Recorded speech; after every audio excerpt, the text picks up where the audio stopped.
You ask Tiger to solve. This deals with linear equations with one unknown.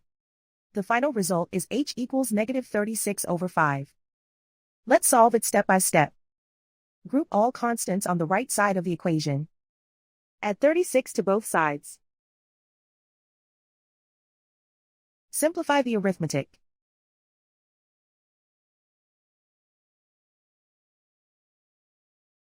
Isolate the h.